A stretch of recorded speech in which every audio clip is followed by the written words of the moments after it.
Passe pas. Merde. C'est pas grave. J'en ai un deuxième.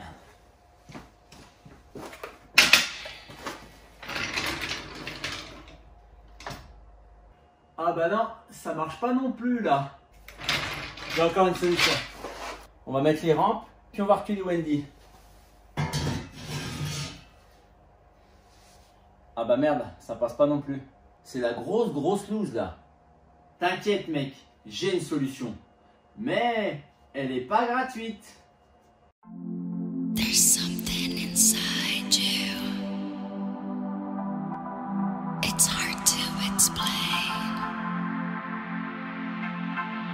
They're talking about you, boy.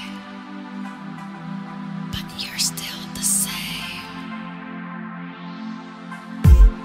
There's something inside you. It's hard to explain.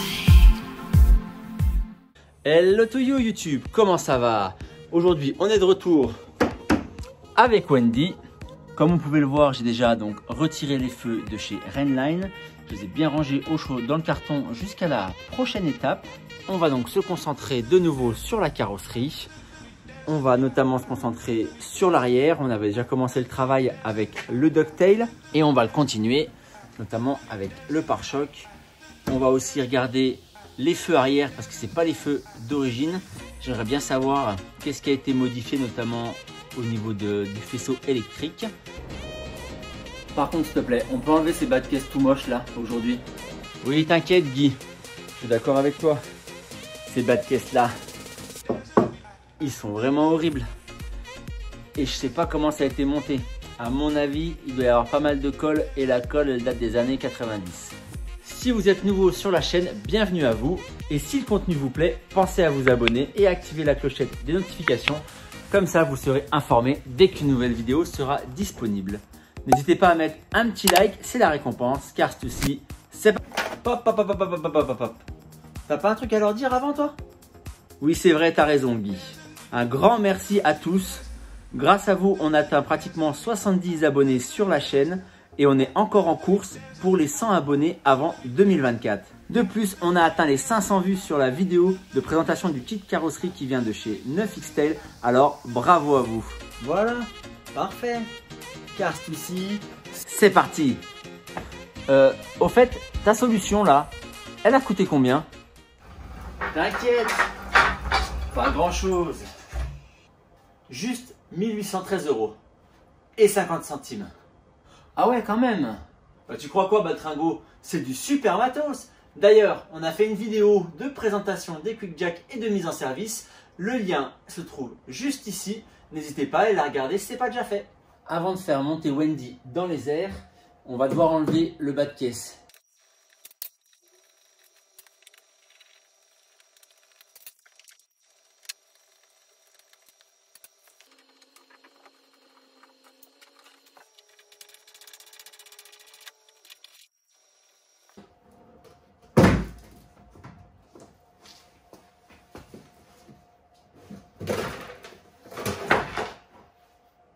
C'est plus facile que je l'aurais pensé.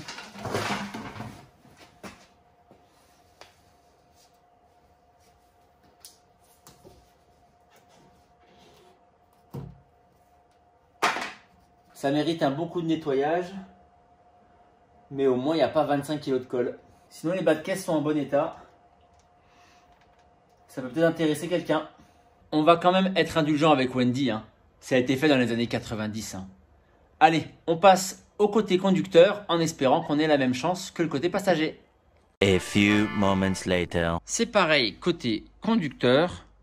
Un petit coup de nettoyage et on sera pas mal. Comme je ne savais pas ce qu'il y avait en dessous, les bas de caisse type 964, je ne me suis pas vraiment penché sur la question.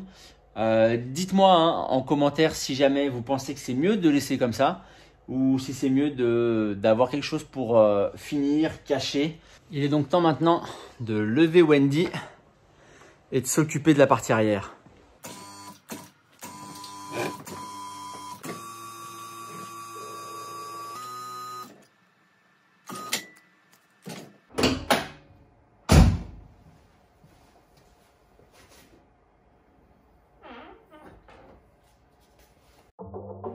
difficile à croire, mais pourtant les feux arrière ne tiennent qu'avec une seule vis. J'ai jamais démonté un phare aussi facilement de ma vie, je crois. Voyons voir quel bidouille ils ont fait là-dedans. Parce que normalement, sur les phares de type G, on a les cabochons de phare qui sont orange et on a surtout la lumière de marche arrière qui se met ici. Or là, en configuration 964, la lumière de marche arrière se mettait sur le bandeau rouge central. Donc ils ont dû forcément toucher quelque chose au niveau des fils. Maintenant, il suffit de découvrir qu'est-ce qu'ils ont fait.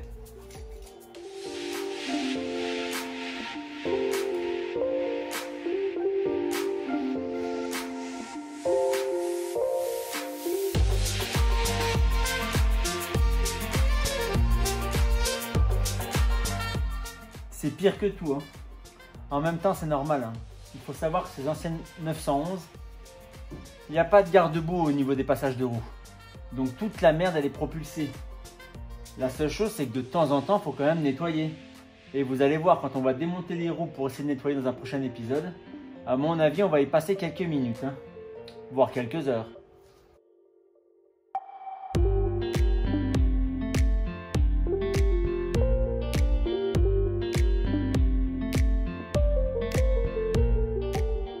Voilà, on en a fini avec les feux, on passe au pare-choc.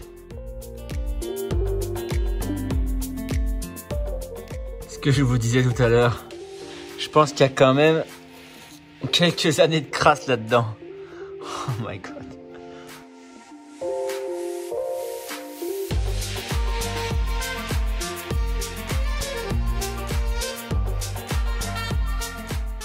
Bon, c'est aussi crade de ce côté. Entretenir sa voiture, c'est pas seulement faire la vidange, changer les filtres et les consommables. C'est aussi un petit peu la nettoyer, hein. A few moments later. Ici donc, en théorie, on devrait avoir 3 boulons. Je dirais même 5, mais là, c'est quoi, des rivets? Génial. Il y en a déjà un qui s'est barré. Oh. Et bah, c'était pas super bien serré.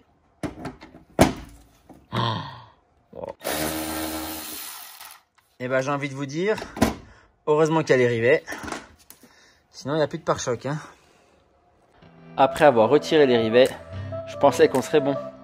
Bah oui, j'ai quand même enlevé 10 vis et 2 rivets, mais c'était sans compter sur la surprise du chef. 2 systèmes vis écrous situés entre le pare-choc et le silencieux. Pas beaucoup de place pour manœuvrer, mais par chance, le premier écrou sort nickel. Et comme d'hab, le deuxième, c'est la merde. La vis tourne en même temps que l'écrou. Ça a été assez long et inconfortable, mais avec la clé à œil et une pince, j'ai pu dévisser. La disqueuse m'a bien aidé sur la fin par contre.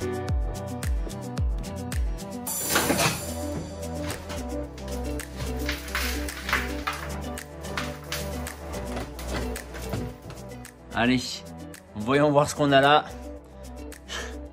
Ça ressemble pas vraiment à de l'origine pour moi. À la place de cette grosse barre en métal, on devrait avoir ça. Et quelque chose me dit que cette plaque-là, elle n'est pas vraiment d'origine non plus. Oh putain. Il est temps de s'attaquer aux vis de cette fameuse barre non d'origine. Les vis sont là depuis un moment, alors sans surprise, c'est le drame. La première sort nickel, avec un peu de persuasion. La deuxième par contre, c'est pas la même. Cassée nette, en deux, coincée à l'intérieur. Ça sent la grosse galère pour la suite. Sérieux, regardez la gueule de la vis. Elle a pété en deux. Et je vous parle même pas de celle de l'autre côté. Cassée direct. Pourtant, j'ai pas dévissé comme un bourrin. One eternity later. On va résumer un peu ce qui s'est passé pour le démontage. Et le résumé va être très rapide.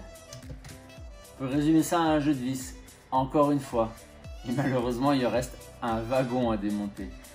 Donc les 4 vis de la super barre en métal, pas vraiment d'origine, elles ont pété 3 sur 4. Celle-ci était déglinguée. Donc pour retirer la barre, j'ai dû forcer un peu avec le marteau et également avec un gros tournevis plat.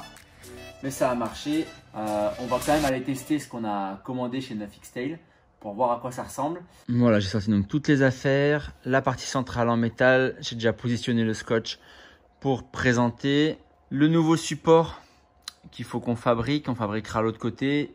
9XL fournit toutes les vis, donc ça devrait être assez simple. La partie latérale, l'extension d'aile. Et ça va commencer dès aujourd'hui à ressembler à du backdating, hein.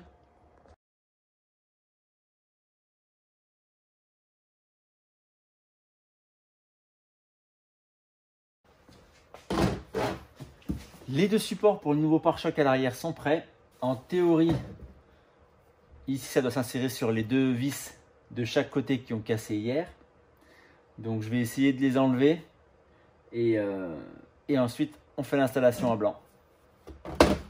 Allez, la galère continue. 1 hour later. Encore une victoire grâce à la persuasion de mon ami le marteau. Regardez comment les vis sont éclatées. Elles ont 30 ans, ok, mais quand même. Je pense que je vais en faire une collection. Le hashtag vis de merde. Et c'est pas fini à mon avis, car des vis, c'est pas ce qui manque à enlever. Le début du vrai backdating commence maintenant.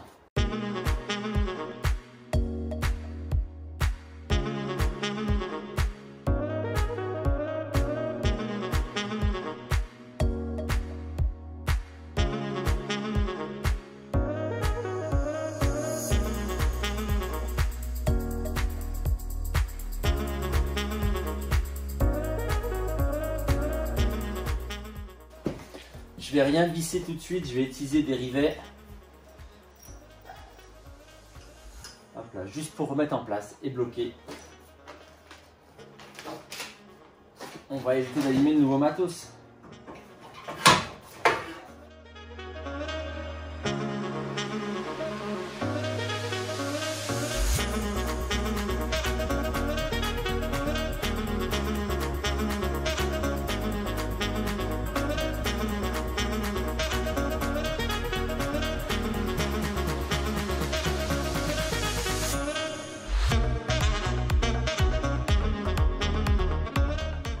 Ça y est, j'ai mis en place les pièces principales pour l'arrière.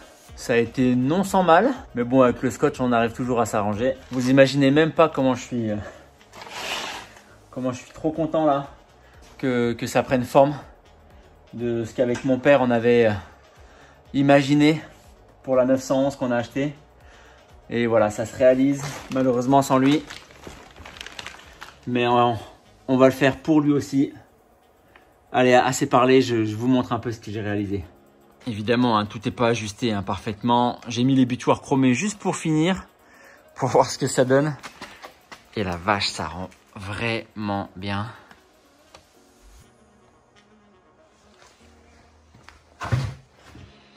Je veux pas que la vidéo soit trop longue, mais franchement, vous m'excuserez, mais il faut que je mette les ailes. Parce que c'est trop chouette, quoi, en fait.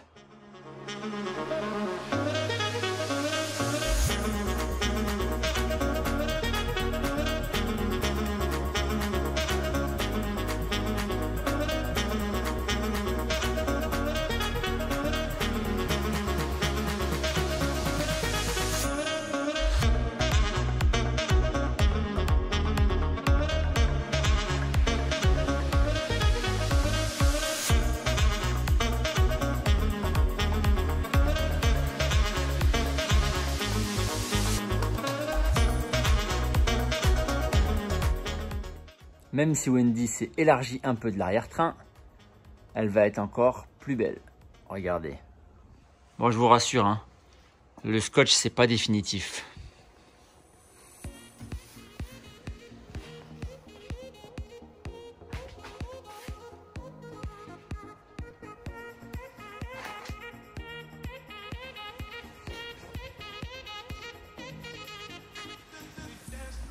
C'est là-dessus que se termine la vidéo d'aujourd'hui. J'espère qu'elle vous aura plu.